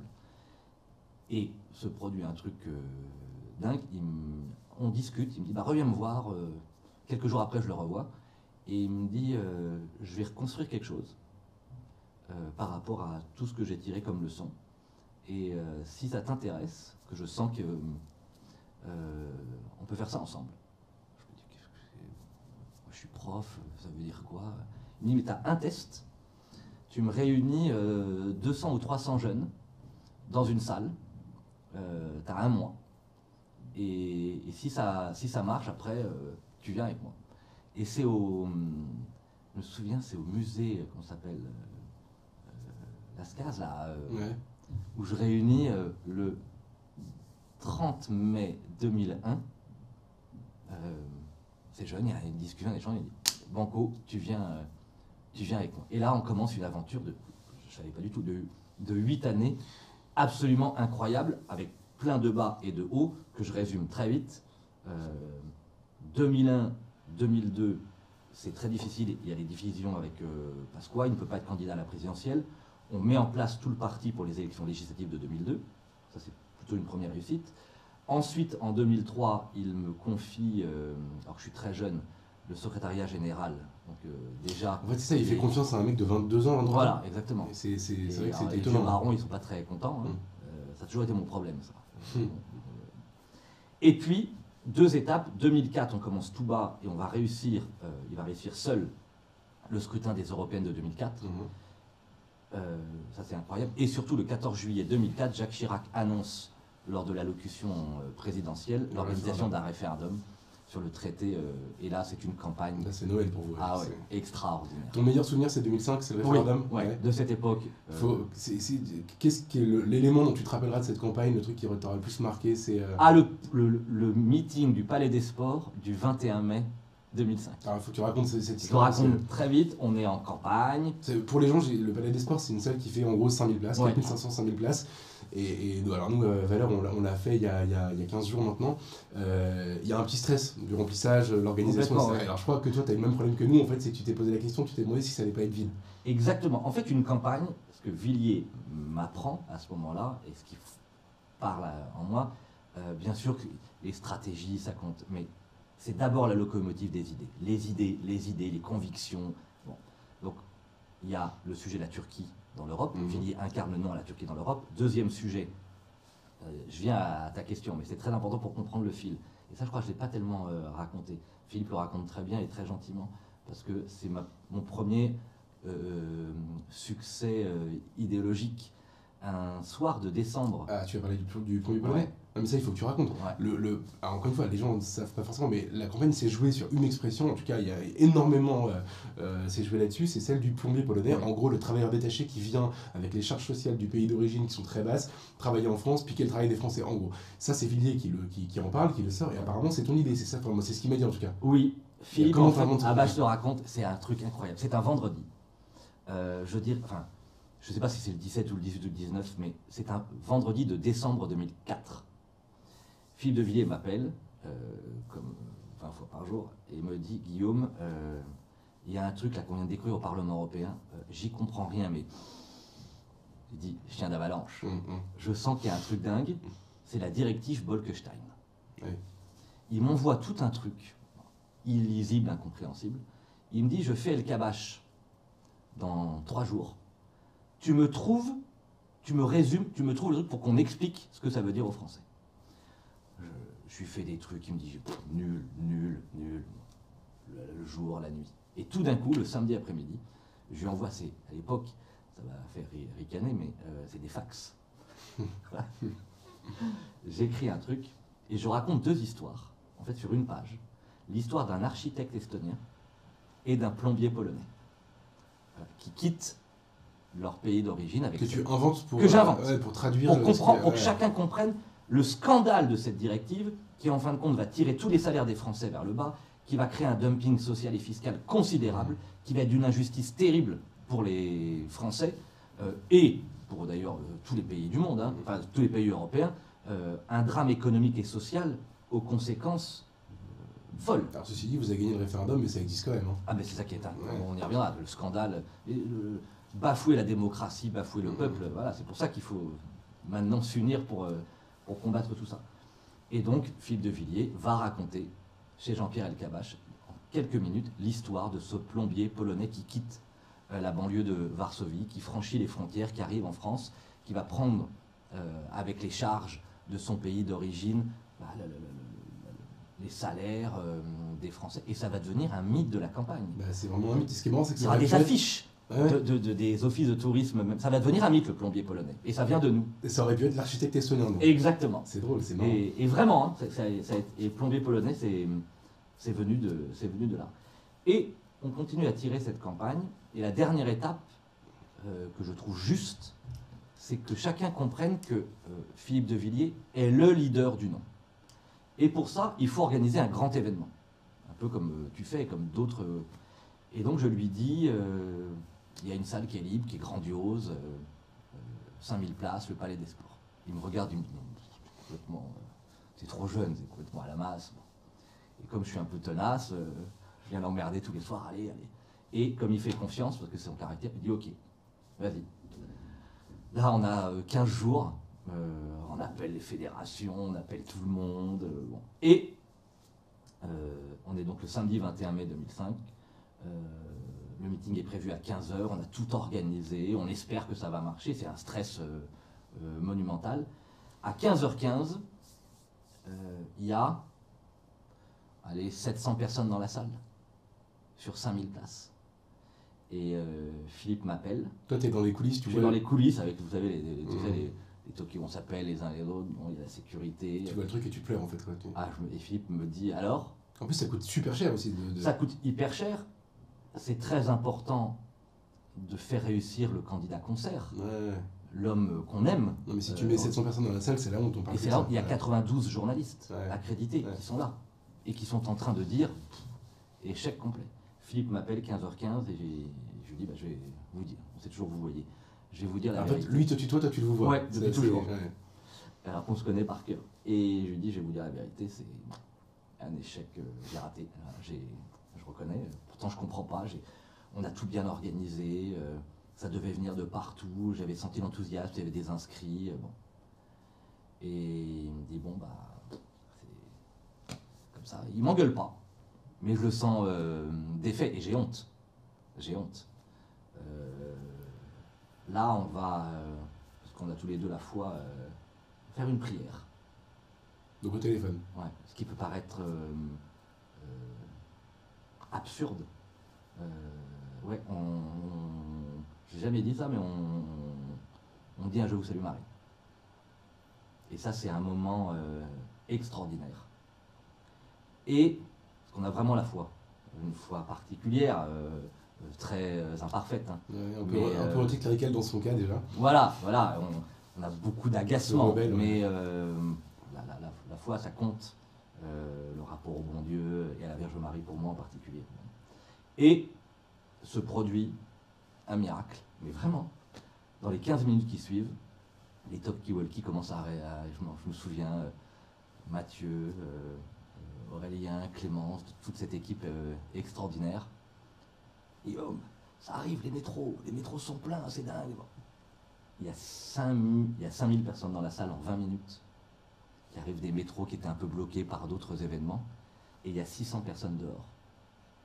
Et là, ça devient le grand événement. À 9 jours du scrutin, le Palais des Sports est trop petit pour le nom. Ouais, c'est beau. Et là, tu racontes les choses joyeuses, les bons souvenirs. Il y en a eu des très durs aussi, des moments très compliqués avec Hidde de Villiers. Qu'est-ce qui t'aura, si tu dois en garder un seul? L'injustice terrible de 2007. Ouais, parce que, alors, on rappelle, il fait 2%. 2,2 ou 2,3. C'est-à-dire que c'est celui, d'ailleurs l'histoire lui donnera raison, qui fut le premier dans l'histoire des campagnes présidentielles à poser l'enjeu majeur de notre civilisation, de la défense de notre identité, du rapport complexe entre l'islam et la France, comment, tout en accueillant nos frères musulmans, bien sûr, on se doit de rappeler qu'il n'y a pas de France pérenne s'il n'y a pas d'amour de la France, de défense de notre art de vie, de nos modes de vie. Il le dit dans plein de livres. Et c'est sans doute trop tôt, hélas. Les Français ne sont pas encore lucides. Et il va y avoir cette dichotomie monumentale entre un discours courageux et hors du commun et un résultat très décevant, même si par la suite, et Nicolas Sarkozy, et Marine Le Pen, et Éric Zemmour vont reprendre ce que Philippe de Villiers a planté et a semé ce jour-là. Donc 2007, c'est une dépression un peu... Oui. Ah oui, là on a quelques semaines ou quelques mois difficiles. En plus, Villiers, il faut quand même le dire aussi, il est capable de beaucoup d'enthousiasme et de beaucoup de déprime. Ah oui, après c'est bon. Il est jamais entre les deux. C'est foutu, c'est terminé. Il me dit qu'il arrête la politique, parce que contrairement au mythe, on ne s'est pas quitté. Ouais, vous êtes resté en contact tout le temps. Voilà, Philippe a arrêté la politique. Ouais. Et là, je lui ai dit, je lui ai posé beaucoup de questions. Qu'est-ce que je dois faire? Qu'est-ce qu'il faut que je fasse? Moi, je veux continuer le combat. Il est hors de question, même si c'était dur de l'arrêter. Et je vais avoir, je me souviens, 1 an et demi de chômage. J'ai créé mon entreprise pour faire vivre ma famille. Donc là, c'est une entreprise de quoi? Tu fais déjà du conseil en conseil, oui. En fait, on crée progressivement et un magazine de communication sur l'opinion. Et un logiciel pour les entreprises. Parce que ça, c'est vrai que les gens ne le savent peut-être pas beaucoup, mais tu es spécialisé sondage en fait, c'est vraiment ton truc. Parce que je ne sais pas si je suis spécialiste, en tout cas je trouve intéressant, pas seulement sur le plan politique, de conforter des points de vue par une analyse. Pour moi, le sondage n'est certainement pas l'alpha et l'oméga de quoi que ce soit, mais c'est intéressant parce que ça permet souvent de contrecarrer l'avis du système. C'est-à-dire, le système politique et médiatique, les statuts du commandeur, vous dites toujours c'est bien, c'est mal. Et heureusement, il y a, au moins sur les sujets de fond, des sondages parfois, on l'a vu tout au long de cette campagne, qui vous disent ah non, c'est pas une question de bien ou de mal, parce que là, le peuple français, il a vraiment... typiquement ce qu'on a fait nous, ministère de la Remigration. On nous a dit, voilà, toute la remigration, mais les gens vont être furieux, vous êtes fous, tout le monde est contre. Et donc, quand on écoute toute la classe politique et tous les journalistes et tous les experts, tout le monde est contre. Et on découvre que 55% des Français et 80% des électeurs de droite sont pour. Donc c'est qu'on a bien raison. Donc ça décomplexe sur un certain nombre de sujets. Ça permet de... Vous savez, tu sais, il y a... Gramsci le disait, il n'y a pas de victoire électorale sans victoire idéologique. Et parfois, les études d'opinion permettent de franchir un certain nombre ou de transgresser la pensée unique. Donc, Mais moi j'ai été proche, je crée mon entreprise, bon c'est modeste, on est... Juste je témoigne Ouais. parce que c'est pour pas donner l'impression que tu as été un sondeur entre guillemets Oui, non. classique, mais c'est vrai que moi on a déjà bossé ensemble nous par le passé, Oui. ton entreprise avec Valeurs Actuelles, Ouais. notamment pour les analyses de cartes électorales. Tu Oui. fais ça aussi, donc les cartes, Oui, je suis un les passionné, sondages. alors ce qui n'intéresse personne, c'est très mauvais pour les dîners, hein, ça c'est sûr. Le gars qui arrive, il dit « je suis un passionné de cartes électorales », bon, en général tout le Ah, monde... mais alors moi tu m'avais Oui, appris à non, mais aimer ça. Ouais. exactement. Toi, tu connais et t'apprécies. Et je pense qu'il y a toi, il y a Nicolas Bay, qui est un grand spécialiste. Ouais. donc on est passionné de cartes électorales, des rapports de force, des évolutions. Et c'est vrai que cette entreprise qui a duré 7-8 ans, ça a été ma fierté, partie de rien, là encore, d'arriver à créer une entreprise. Bon, en parallèle, je dis à Philippe de Villiers, moi je vais m'engager. Et ce produit, là encore, le deuxième grand événement, donc Villiers 2001, ancienne Cagne, le premier dîner. Et là, un août 2010 ou 2011, à peu près là, un appel sur mon portable, enfin les portables, un appel masqué. Oui, bonjour, Guillaume Pelletier. Je dis, oui. Bonjour, c'est le secrétariat de la présidence de la République. Moi, je dis, arrête, c'est qui encore, c'est quoi, qui me fait la blague, quoi. Et je sens que la personne, légitimement au bout du fil, dit, mais c'est pas du tout une blague. Il dit, bah, donnez-moi le numéro, je vous rappelle. Je rappelle, et c'est bien la présidence de la République. Ah, donc t'es très sceptique en fait. Ah oui, au début, je me dis que c'est une vanne. Parce que là, t'as pas de mandat, t'as rien. Ah non, j'ai été candidat que j'ai eu avant les 5-6 dernières victoires. J'ai beaucoup gagné ces dernières années, mais j'ai beaucoup perdu. Oui, c'est vrai, c'est vrai. Si on est honnête. Même à part le référendum de 2005, en fait, entre... 6 défaites. C'est ça. En fait, il y a la... Tu n'as que des défaites. En fait, c'est oublié. Alors, presque. La première campagne, c'est 2001 au municipal, on gagne. Il y aura le référendum, mais après, oui, c'est 5-6 défaites. Alors, pas toujours de... Moi, je te connais à ce moment-là, c'est vrai oui, que c'était c'est vraiment mars 2011. le chat noir, quoi. Ah oui, non mais il faut être honnête. Alors, Et en fait, t'as équilibré depuis, t'as gagné beaucoup depuis. et la leçon, c'est qu'on apprend beaucoup plus des défaites. Ça rend humble, il faut jamais oublier d'où l'on vient. Il n'y a rien de plus dur que d'être élu sur son nom. Il faut une détermination, une volonté, une ténacité. Mais je dis à tout le monde, engagez-vous, parce qu'il n'y a rien de plus extraordinaire que de défendre ses convictions et d'être élu sur son nom. Et c'est très très compliqué. Ne vous moquez jamais des élus, quels qu'ils soient. Vous avez le droit de les combattre politiquement, mais ça mérite le respect. Et en 2011, c'est un moment très dur, puisque pour une énième campagne, je suis candidat dans un canton en Touraine, un canton de gauche depuis très longtemps. On fait une campagne de dingue. C'est un canton dans Tours, hein, c'est ça? Ouais. C'est dans la ville. Et le Tour Sud. Et il y a une partie, bon, enfin pas banlieue, mais une Ah partie oui, oui. un peu ghetto, quand même. On dit, bon, aucune chance. On envoie le petit jeune. Et on fait une campagne de dingue. Et on va faire 49,6%. 50 voix. Alors là, c'est... Je dis, bon là c'est terminé, il faut quand même, Guillaume, il faut être lucide, t'es pas fait pour ça, ça marche pas. Mais bon, je me dis ça pendant 15 jours et après je me dis si, je suis fait pour ça. Donc je repars. Et là, à un moment où c'est un peu flou, je me dis mais comment ça va finir, moi j'ai pas envie de... On va y arriver un jour, on a raison. Les patriotes, l'union des droites, enfin tout ça, on a raison et on n'y arrive pas. Et là, appel donc de la présidente de la République et Nicolas Sarkozy qui souhaite me rencontrer à l'Élysée. Et ça je m'en souviendrai toute ma vie. Je monte avec Mathieu d'ailleurs, avec ma C4 à Paris.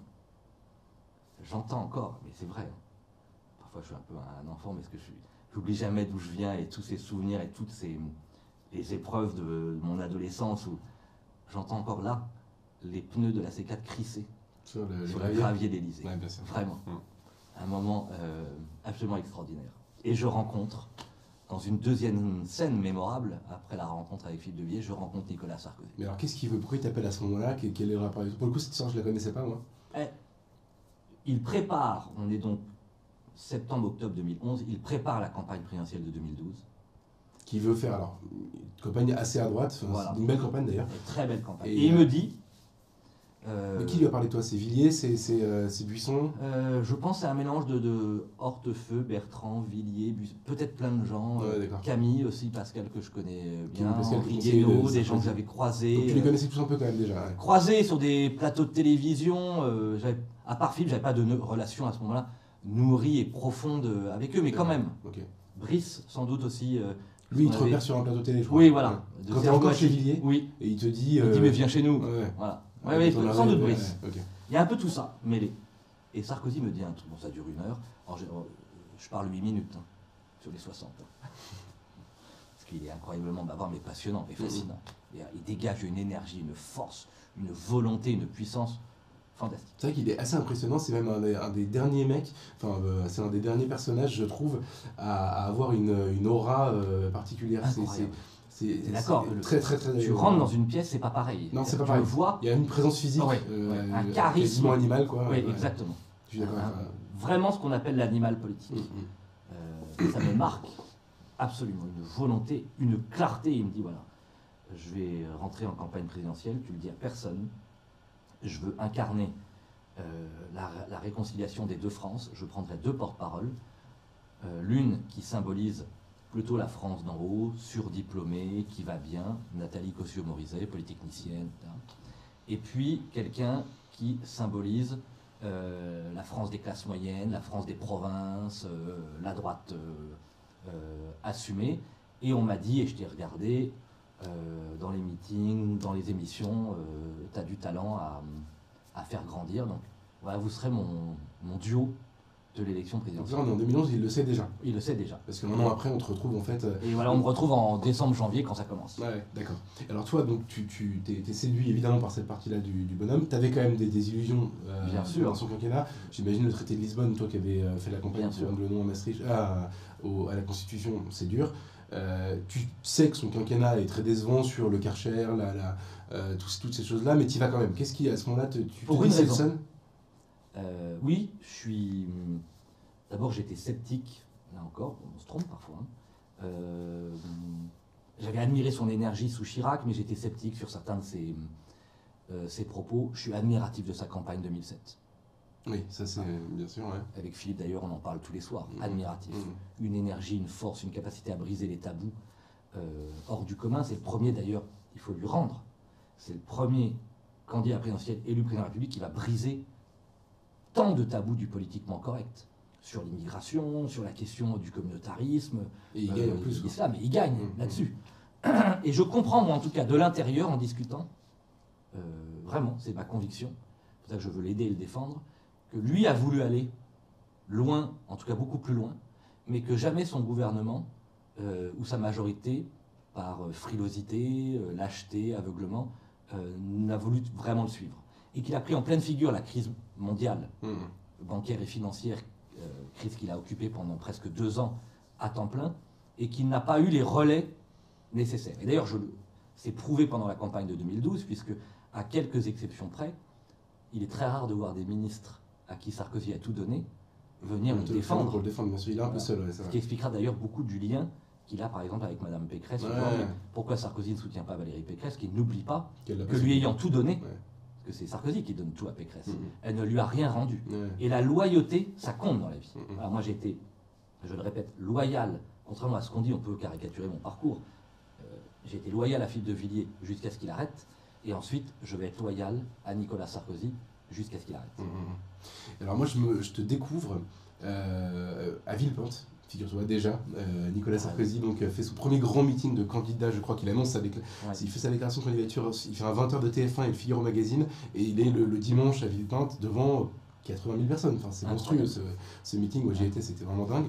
Et j'arrive sur la scène et je vois le petit Guillaume Pelletier posé au milieu de cette scène gigantesque, et tu fais chauffeur de salle en fait. Tu fais et d'ailleurs c'est beaucoup, parce qu'aujourd'hui tu fais des discours, avant les meetings de Zemmour, ses soutiens font des discours 5 minutes chacun, etc. Là c'est vraiment, tu fais chauffeur de salle, tu présentes les gens qui sont là, ils viennent, ils défilent, mais toi tu tiens le crachoir, et il se passe un truc incroyable, ça me fait rire, mais il faut le raconter, c'est qu'en fait, enfin, je te laisse raconter en fait l'affaire Gérard Depardieu. Un truc dingue, donc.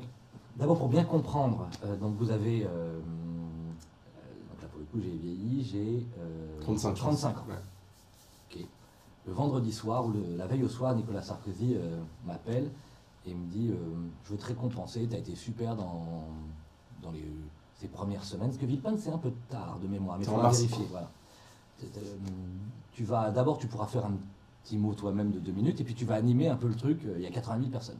Quand on te prévient le vendredi soir pour le samedi, tu dors pas. Hein. Je prépare le truc, c'est très organisé, il y a des dizaines de milliers de personnes, c'est un moment très important de la vie politique française. Hein. La France entière regarde et suit. Et on me dit, il y a un truc, Guillaume. Alors tu te trompes pas sur les gens, tu prends pas trop de temps. Quand François Fillon puis Nicolas Sarkozy vont venir, il faut que ce soit nickel. Il y a un truc, le micro, tu ne le donnes à personne. Je dis, bien sûr, à qui je vais donner le micro? Je me dis, un peu bizarre comme conseil. Et là, je parle, c'est juste avant l'arrivée de Fillon, Sarko. C'est le moment un peu important. Et en plus Sarko, on le dit jamais, mais c'est un malade des meetings, de la logistique, de l'organisation, etc. Il regarde tous les détails. Tout. Donc je me dis, bon, faut être rigoureux, et ça se passe. En fait, il est forcément en train de te regarder en loge. Bien sûr qu'il regarde dans la loge, et je le sais. Ouais. Et tout est nickel. Je me dis, on est dans le bon timing, ça s'est hyper bien passé, il y a eu vraiment tout va bien. Il y a une ambiance incroyable dans la salle, parce que je ne sais pas si c'est 50, 70 ou 80 000, mais en intérieur, on en parlera du Trocadéro après avec Éric Zemmour, c'est encore plus puissant, mais c'est déjà très puissant. Et là, je parle, et je vois, parce que je ne vois pas très bien de loin, j'ai pas mes lunettes, et je vois une masse s'approcher, parce que c'est une scène immense, et avec des marches... Qu'est-ce que c'est que ça? Au début, je me dis, c'est quelqu'un de la sécurité. Bon, bien géré. Je me dis, qu'est-ce que... Et franchement, je vois, donc il faut imaginer, donc il y a 80 personnes, il y a Sarkozy qui regarde, et je me dis, mais pourquoi? Là, il y a Gérard Depardieu à 2 mètres de moi. Qu'est-ce que c'est que ce truc? Qui arrive, et toi, Guillaume, tu me files le micro. Je dis, bah non, on m'a dit, faut pas du tout filer le micro. Et il insiste, il fait comme, tu me donnes le micro. Je dis, là, il y a 2 solutions. Ou je ne lui file pas le micro. Et étant sympathique, mais on voit, je ne suis pas le plus musclé de la Terre, et je vais valser à 15 mètres, ou je lui file le micro, et donc, Sarkozy, ils vont me tuer. Dans une forme de lâcheté spontanée, je lui donne le micro, je peux pas, il y a toutes les caméras, je vais pas commencer à dire mais non, mais attendez, c'est ridicule. Donc je lui donne le micro et je me dis, ça va être, qu'est-ce qui va se passer? Qu'est-ce que vient dire Gérard Depardieu? Et là encore se produit quelque chose de magnifique. C'est un moment, il est solide comme un roc, empli d'amour pour Nicolas Sarkozy. Il vient à un moment où tout le système vomit Sarkozy. Et lui, il vient prendre la parole devant des millions de Français qui regardent pour dire, il prend le micro, je voulais juste vous dire, Nicolas Sarkozy, cet homme dont on dit tant de mal et qui pourtant fait tant de bien. Et il me rend le micro. Et là, je me dis, bon, d'abord c'était génial parce que c'est courageux et c'était hyper court. Ça lance parfaitement l'arrivée de Nicolas Sarkozy, mais j'ai eu chaud. Il y a un truc, Sarkozy, contrairement à... Alors on peut lui reprocher plein de choses, mais il a quelque chose pour nous, les gens de droite, qui est assez agréable quand on discute avec lui, c'est qu'il a vraiment un instinct, en fait il sait, il n'est pas moralisateur, etc. Il sait très bien ce que pensent les Français. Ouais. Et avec des gens comme toi, ou même avec des gens comme moi à l'époque où je le connaissais, il ne fait pas de leçons sur notre positionnement, etc. Non. Et je me souviens un jour, tu m'as raconté, mais c'était il y a longtemps, une phrase que je trouve géniale en fait, dans sa bouche. Il t'aurait dit, je ne sais pas si ça s'est passé comme ça, le fait que tu viennes du Front National, tout le monde dit que c'est ton handicap, en fait ça finira par être ta force. Ouais. C'est ça, il t'a dit un truc comme ça? Ouais. C'est un des... D'ailleurs, dès 2011, il n'a jamais cessé de me le dire, jusqu'encore aujourd'hui, ce que tous ces gens présentent comme ton handicap premier, c'est, ça va devenir à l'époque, et ce sera ton premier atout. C'est-à-dire ton parcours, tu m'as aidé à le dire tout à l'heure, et c'est tellement vrai, c'est-à-dire, il dit, tous ces gens qui ont cru en Chirac, qui ont cru en Le Pen, hein, qui ont cru en Villiers, maintenant, qui ont cru en Sarkozy. Tu es le représentant parfait, sincère d'ailleurs, authentique, d'un peuple de droite qui cherche, parfois par enthousiasme, Villiers 2005, Sarkozy 2007, Chirac 95, parfois par grande désillusion dans des périodes de désert, celle qui va réussir, ce qu'on appelle depuis 25 ans, l'union des patriotes et l'union des droites entremêlés. Et ça, il m'a totalement décomplexé sur le sujet. Parce que j'étais complexé, je reconnais. Ouais, il y a de quoi l'être quand tu vois les Parce médias. Toute la journée, on le disait. Bien sûr, bien sûr. Mais d'ailleurs, c'est quoi son positionnement aujourd'hui sur ce que tu fais là maintenant? Le fait que tu ailles chez Zemmour, etc. On sait donc, il soutiendra pas Pécresse, il va soutenir Macron dans l'entre-deux-tours, a priori, ça semble Oui. sûr. Et il n'est pas fan d'Éric Zemmour non plus. Non. Il l'a pas beaucoup tapé pendant cette campagne, il a pas été très méchant, mais moi je sais qu'ils ont une relation qui est pas évidente. Il le détestait quand il était président et il trouvait que Zemmour lui tapait trop dessus chez Laurent Ruquier justement. Et il aime pas, il le trouve brutal. Moi il m'a déjà dit plusieurs fois que vraiment c'était pas son truc. Mais il l'estime. Alors, il l'estime intellectuellement, Ouais. et par ailleurs, à ma connaissance, il trouve qu'il réussit une bonne campagne. Exactement. Parce qu'en fait, venir comme ça, faire Alors, villepinte et tout, Sans rien, parce que pour le coup, je suis plus son porte-parole et je déteste trahir des échanges qu'on peut avoir. Mais là, je donne ma propre analyse à ta question. Sarkozy, c'est deux choses. D'abord, il voit avant tout le monde. Il sait que ce qui est en train de se façonner là en 2022, 40 ans après ce qui s'est passé dans les années 70, c'est la grande recomposition politique. 2022, ce sera, on verra dans les livres d'histoire, l'année de la grande recomposition politique, c'est-à-dire avec l'émergence progressive de deux blocs. Un bloc progressiste, mondialiste,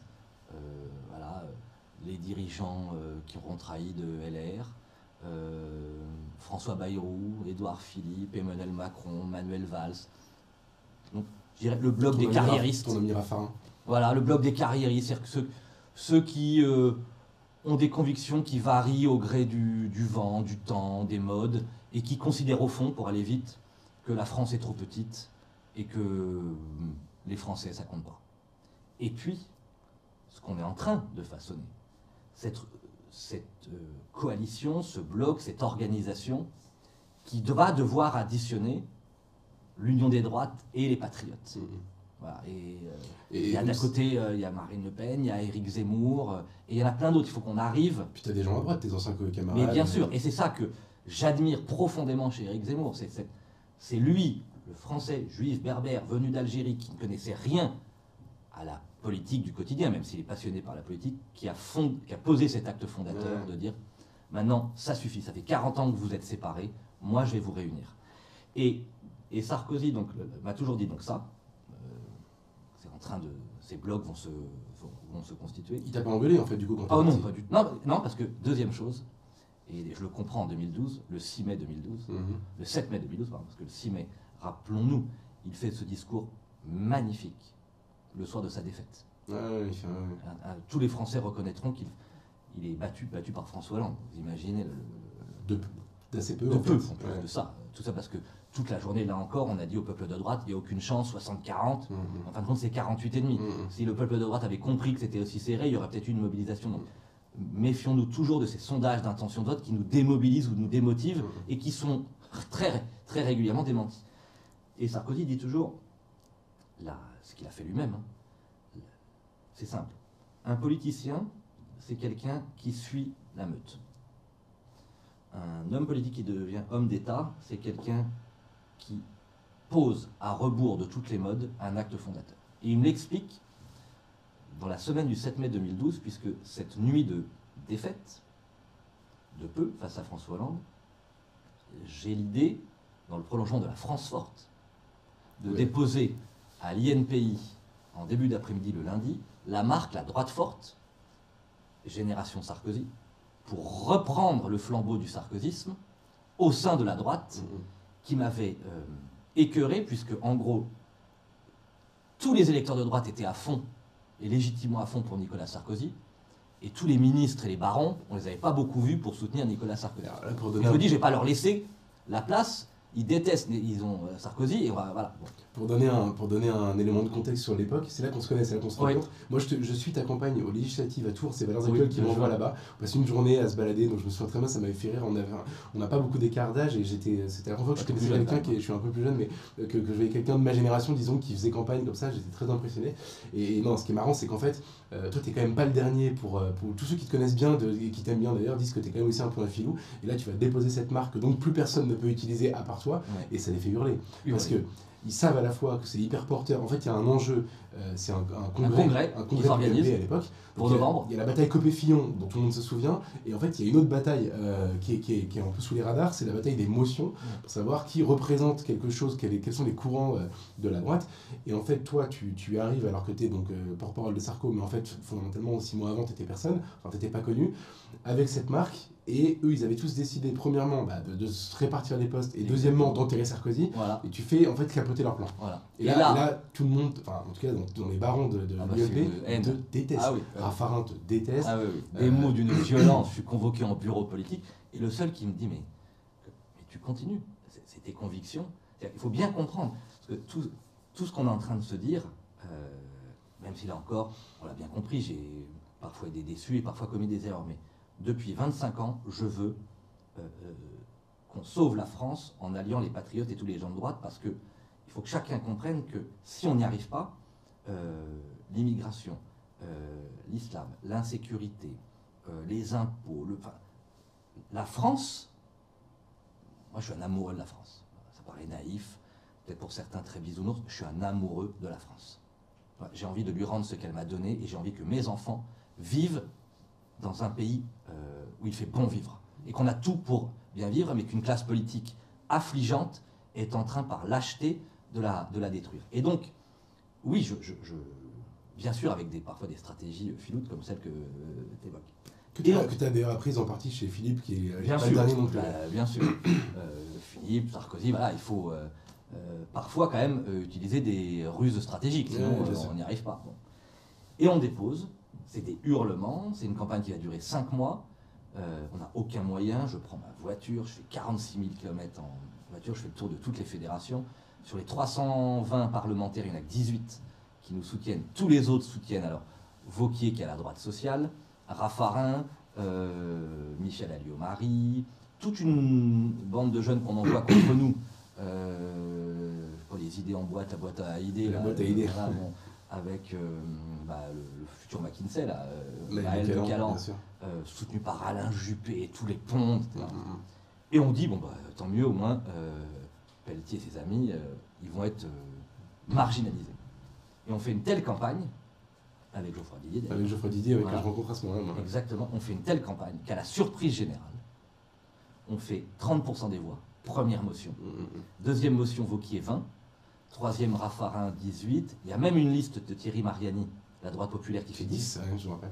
Et la boîte à idées avec les juppéistes déjà, et qui rêvent de Macron, 8 ou 9. Et c'est une bascule, puisque pour la première fois dans un congrès démocratique, les adhérents choisissent une ligne, la nôtre, la ligne de la droite forte. Et donc on rentre dans les instances, dont on ne partira jamais, et c'est d'ailleurs les prémices en parallèle de l'union des droites, puisque dans notre document de présentation, on évoque déjà ces sujets, comment on va pouvoir un jour.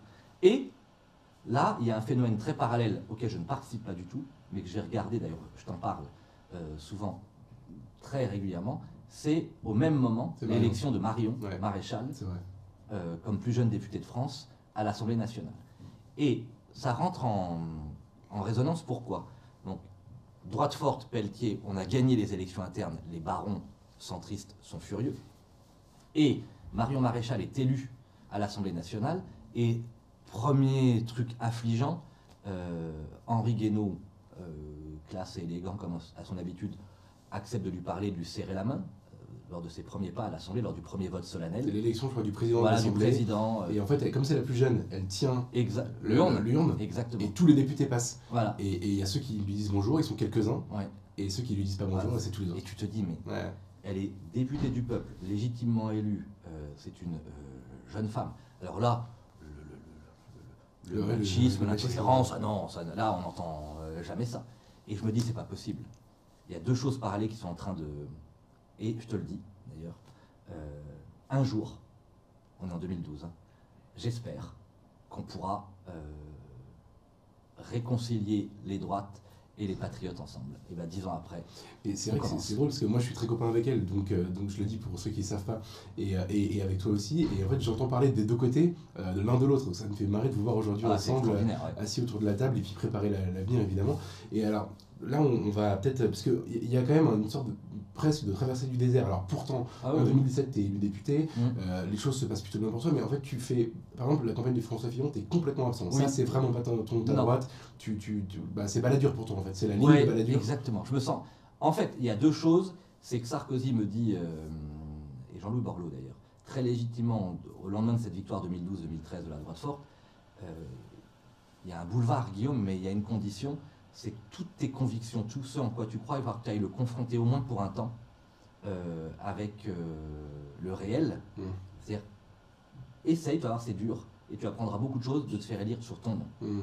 Et donc pendant presque 10 ans, ça compte, hein, et ça explique aujourd'hui ma force intérieure, parce que j'ai confronté plein de choses. J'ai été maire d'une commune rurale, j'ai été président d'une communauté de communes, j'ai été élu à la région. Je suis élu député en 2017 et puis il y a 6 mois, j'ai été relégitimé aux élections départementales dans le plus gros canton de mon département. Il faut imaginer, parce que vous imaginez l'alliance de tous les centristes, de la gauche, de l'extrême gauche, qui font tout pour empêcher des gens comme moi d'être élus. Donc être élu face à tout le monde, en plus, seul contre tous... C'est pas dans une région spécialement à droite. Non, il faut vraiment avoir ce lien direct avec les Solognots, les Loiret-Chériens. Voilà, on a ce lien magnifique. J'y vis, je vis dans la région depuis 20 ans. La Sologne, c'est toute mon histoire. D'ailleurs, j'y vis aujourd'hui. Hein. Quand je monte moi, je monte à Paris. Alors, j'y vais, je suis obligé d'y aller.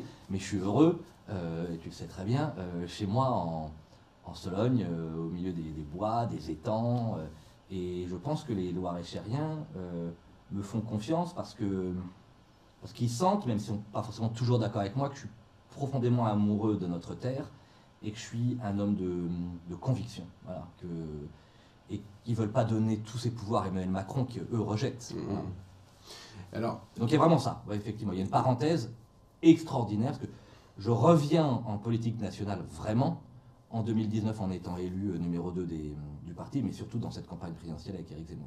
Et alors justement, c'est peut-être un truc, parce que moi j'ai toujours entendu tous les gens que je connais me dire Ahmed Pelletier, catastrophe, etc. Moi je savais qui tu étais, enfin ces discussions-là on les avait déjà. Il y a un moment où quand même, non pas que j'ai douté, mais j'ai pas compris ce que tu faisais.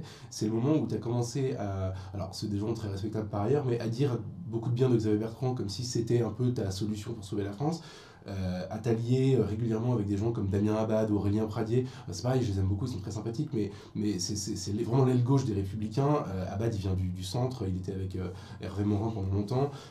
Pradier, c'est presque même, alors c'est respectable aussi, mais c'est vraiment, pour le coup, même il est de gauche, je pense, quoi. Et à ce moment-là, je me dis, tiens, non pas que je pense que tu finiras au Parti communiste, mais je me dis, c'est une inflexion que je ne lui connais pas. Je sais par exemple que sur la question économique, tu es en fait assez peu libéral. Oui. Et je sais que tu es, comment dire, pour une droite populaire qui en fait, mais c'est une tradition qui existe. Moi je suis un peu pareil d'ailleurs, donc ça ne me dérange pas du tout. Mais là par contre, tu fais des trucs que je ne reconnais pas. Tu dis, je me souviens un jour, je crois que je lis dans le Figaro, dans je ne sais plus quel journal, tu légitimes la position d'un de tes collègues députés qui est lui pour la PMA, je crois, et tu dis mais c'est très bien dans notre famille politique, il y a des gens comme ça et tout, des trucs que je te connaissais pas, à ce moment-là on se voyait pas en fait, on s'est perdu de vue pendant un moment, et donc qu'est-ce qui s'est passé à ce moment-là? Tu t'es cherché ou alors Non, ça a été les limites de l'exercice d'être chef. J'étais numéro 2 du parti, et donc ça donne une responsabilité de rassembler. Moi je suis fait pour être chef certes, mais je peux pas être chef d'une auberge espagnole, et je l'ai compris. En fait, j'ai été piégé, entre guillemets, mais consciemment. D'abord, j'aime les gens. Je suis un sensible. Moi, je suis pareil, tu sais, tu l'as dit, humainement, j'aime Damien. Là, on s'entend bien. Quand je vois Maxime à l'Assemblée, moi, je suis radicalement opposé à la PMA, à la GPA. J'ai voté systématiquement contre de manière cohérente. Mais je n'accepte pas que quelqu'un qui pense différemment de moi soit cloué au pilori, etc. Donc, C'est ça que j'ai voulu dire. Je l'ai sans doute mal dit. Mais pour que chacun comprenne, en 2019-2021, je suis donc numéro 2 d'une très grande formation politique avec des dizaines et des dizaines de parlementaires, des milliers d'élus locaux, et j'ai le rôle à la fois d'incarner la droite forte, qui est la mienne, mais d'être aussi capable de fédérer et que chacun se sente bien. Et sans doute, avec le recul, je me trompe, c'est-à-dire que j'ai mis d'abord devant l'humain la volonté que tout le monde se sente bien, sans comprendre, enfin je l'ai compris après, que tu ne peux pas être un grand chef d'une auberge espagnole, c'est-à-dire d'un mouvement au sein duquel des gens pensent sur quasiment tous les sujets autant de choses différentes. Parce que la colonne vertébrale qui est la mienne, elle est simple, tu l'as évoqué, sur le régalien, je suis profondément de droite, totalement de droite, identité, immigration, sécurité. Sur la question économique, je suis, alors j'aime pas ni un libéral ni un social, je veux juste qu'on laisse tranquille les entrepreneurs, les artisans, les commerçants, et je suis donc anti-taxe, impôts, paperasse, bureaucratie, mais je veux aussi que tous ceux, ça c'est ma famille, c'est mon histoire, qui bossent, soient récompensés et des salaires décents et dignes. Donc oui, je suis plutôt dans une... mettre des freins à la mondialisation. Exactement, ouais. Et donc je suis plutôt dans une filiation gaulliste que dans une filiation giscardo-baladurienne. Voilà, ça c'est vrai. Et puis, sur le plan sociétal, j'ai des convictions très claires, très fortes, que j'ai toujours exprimées, mais j'entends aussi que voilà, ceux qui pensent différemment soient... Moi, j'ai tellement été caricaturé que c'est pas pour caricaturer ceux qui pensent pas comme moi. Mais en gros, ton erreur à ce moment-là, c'est que tu mets l'emballage, c'est-à-dire le rassemblement, avant le contenu. Avant le contenu. Et donc, ça finit par être impossible. C'est exactement pareil avec Xavier. Je m'entends humainement très bien avec lui. Il ne faut pas oublier, c'est pas pour totalement m'exonérer, mais qu'à ce moment-là, au printemps, il n'y a aucun autre candidat. Au moment où l'objectif, c'est de battre Emmanuel Macron. Il n'y a aucun autre candidat. Et puis, évidemment, qu'après, c'est pas cohérent, c'est pas possible. Et se produit à partir de septembre ce que nous attendions tous depuis longtemps, mais ce fut improbable que ce fût lui, c'est Éric Zemmour qui pose cet acte fondateur qui est à la fois pour moi un accomplissement de 25 ans d'engagement et le commencement, parce que une élection présidentielle, il n'est pas candidat à une départementale ou une régionale, Éric Zemmour, il est candidat à l'élection présidentielle autour de plein de choses, le grand remplacement, la France, mais sur le plan de la stratégie qui est indispensable pour gagner, l'union des droites, c'est-à-dire fédérer ce qui a été divisé. Et donc c'est le début de quelque chose d'extraordinaire. On va conclure sur ce qui va se passer après d'extraordinaire. Juste au moment où tu l'as rejoint, on s'est beaucoup revus à ce moment-là, et tous les gens qui te connaissent ou qui t'aiment bien depuis longtemps, j'ai entendu dans leur bouche de manière unanime, on a retrouvé Guillaume, il va bien, il est bien, il est plus dans la contorsion donc, que tu viens de décrire quand tu étais au Républicain. C'est vrai, ça t'a vraiment libéré? Oui. Ah, j'ai jamais, je le dis d'ailleurs, j'ai jamais été aussi heureux. Là, parce que j'ai mûri et grandi et souffert pas mal de plein de choses dans ma vie, comme dans la vie politique ces 20 dernières années. Donc on n'est pas pareil à un peu plus de 40 ans qu'à 18 ans. Donc j'essaye de mettre cette maturité ou cette expérience au service de ces convictions. J'ai tiré les leçons de ces erreurs et de ces échecs, et je sais que la responsabilité qui est là, dans nos mains, elle est immense, elle est grandiose. Nous sommes à la veille, pour cette élection présidentielle et pour tous les scrutins qui vont venir, de la plus grande recomposition politique de ma génération, de cette espérance portée par Éric Zemmour, incarnée au Trocadéro, de ce peuple de droite qui peut enfin se réunir et se rassembler autour de convictions assumées et claires, de cette union des patriotes qui est en train de germer, parce qu'il faudra évidemment aller au-delà de cette seule union des droites. Alors au-delà, par exemple, c'est quoi? Parce que c'est la grande mode de tendre la main à l'autre pour qu'ils viennent. Toi, tu veux travailler avec qui dans les 20 ans qui viennent, en fait? Aujourd'hui, des gens qui ne sont pas chez Reconquête, en fait, tes anciens amis des Républicains, du Rassemblement National, avec qui tu as envie de bosser? Moi, je pense que, d'abord, conforter ce qu'on est en train de créer, Éric Zemmour, Marion Maréchal, Philippe de Villiers, moi et tant d'autres, tous ceux qu'on a pu citer, travailler avec Jordan Bardella, c'est pas on est d'accord. Tu le connais personnellement, par exemple, ou pas? On se croise un petit peu, pas assez encore, mais on se croise un petit peu, entre autres sur les plateaux de télévision, et il porte des convictions qui sont, on est quand même proches. On va quand même pas continuer comme nos aînés à se Est-ce séparer. Est-ce que tu te connais un point de désaccord sur le fond, pas stratégique, hein, avec Bardella par exemple? Bah justement non. Par exemple, ce qui est intéressant avec, parlons de Jordan et moi, on est évidemment d'accord sur le régalien, l'identitaire.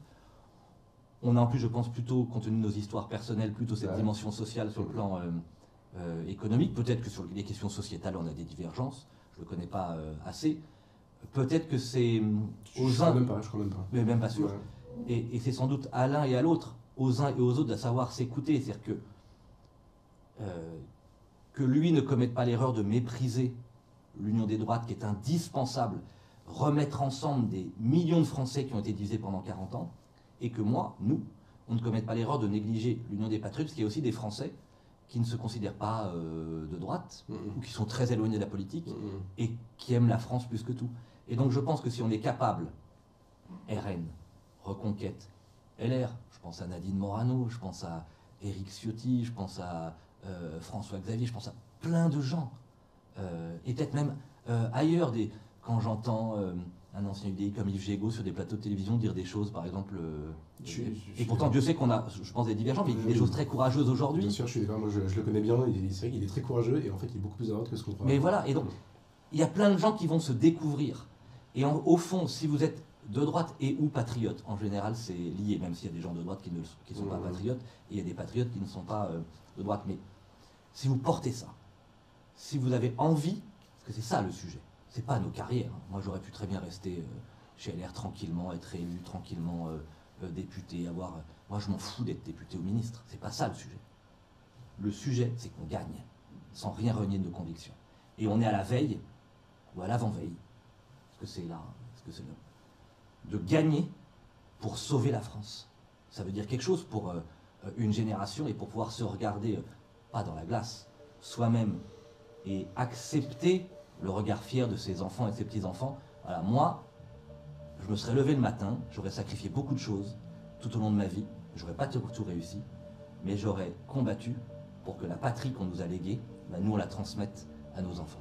Ça, c'est un combat qui est noble, digne, vital, et qui doit fédérer demain des millions de Français. On en est à quelques-uns, les responsables, les leaders, et on doit donc être des fédérateurs. Et c'est ça, le grand sujet qui vient. Merci Guillaume Pelletier, merci d'être venu nous voir, merci d'avoir inauguré et traîné ce nouveau studio. Cet entretien restera du coup pour sa qualité, mais aussi parce que c'était le premier tourné ici.